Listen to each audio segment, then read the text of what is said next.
ओम नमः शिवाय। ओम नमः शिवाय। हर हर महादेव। जय भोलेनाथ। हे भगवान शिव, आप ही आदि हैं, आप ही अनंत हैं, आप ही इस सृष्टि के आधार हैं और आप ही संहार के देवता हैं। हे भोलेनाथ, आपकी महिमा इतनी अनंत है कि जिसे देवता भी पूरी तरह नहीं जान पाए।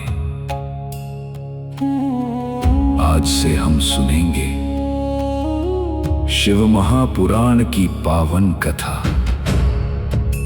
यह केवल एक कथा नहीं है,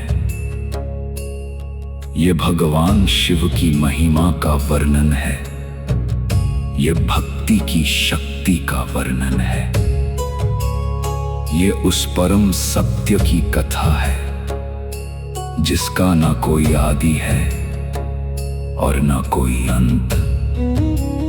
तो आइए मन को शांत करें, अपने हृदय में भगवान शिव का स्मरण करें और प्रेम से बोलें, हर हर महादेव। शिव ही आदि है। बहुत प्राचीन समय की बात है, जब यह संसार अस्तित्व में भी नहीं आया था। न दिन था, न रात थी, न सूर्य था, न चंद्रमा, न आकाश था, न धरती। चारों ओर केवल असीम अंधकार था। और उस अंधकार में एक गहरी असीम शांत अवस्था थी। उस समय न कोई देवता था, न कोई मनुष्य, न कोई जीव था। केवल एक परम तत्व विद्यमान था। वह परम तत्व था भगवान शिव। भगवान शिव। भगवान शिव जो आदि हैं, जो अनंत हैं, जो स्वयंभू हैं, जिनका न जन्म है और न मृत्यु। वे निराकार भी हैं और अपने भक्तों के लिए साकार भी हैं। वही परम शिव जब सृष्टि के विस्तार की इच्छा करते हैं तो उनकी शक्ति से सृष्टि के निर्माण की प्रक्रिया आरंभ होती है।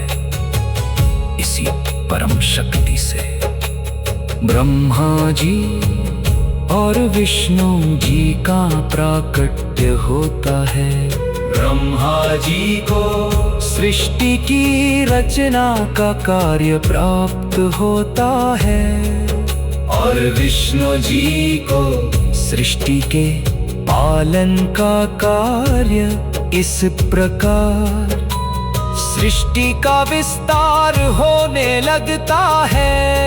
लेकिन एक समय ऐसा आया जब ब्रह्मा जी और विष्णु जी के बीच एक प्रश्न को लेकर विवाद उत्पन्न हो गया। दोनों के मन में यह विचार आया कि आखिर सर्वश्रेष्ठ कौन है। ब्रह्मा जी स्वयं को सृष्टि का रचयिता मानते थे और विष्णु जी सृष्टि के पालन करता थे। दोनों के बीच विवाद बढ़ता गया। तभी अचानक उनके सामने एक अद्भुत दृश्य प्रकट हुआ। एक विशाल अग्नि का स्तंभ।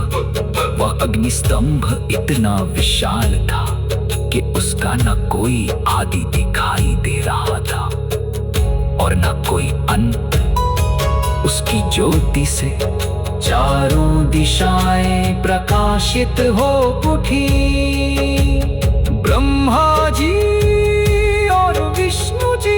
उस अद्भुत ज्योति को देखकर आश्चर्यचकित रह गए। तब दोनों ने निश्चय किया कि जो इस अग्नि स्तंभ का आदि या अंत खोज लेगा वही श्रेष्ठ माना जाएगा। विष्णु जी ने वराह रूप धारण किया और उस अग्नि स्तंभ का अंत खोजने के लिए नीचे की ओर चले गए। दूसरी ओर ब्रह्मा जी ने हंस का रूप धारण किया और उस अग्नि स्तंभ का आदि खोजने के लिए ऊपर की ओर चले गए। विष्णु जी बहुत दूर तक गए और ब्रह्मा जी भी बहुत ऊंचाई तक पहुंचे, लेकिन न विष्णु जी को उस अग्नि स्तंभ का अंत मिला और न ब्रह्मा जी को उसका आदि। वे दोनों थक गए और तब उन्हें अनुभव हुआ कि ये कोई साधारण शक्ति नहीं है, यह तो अनंत है, असीम है।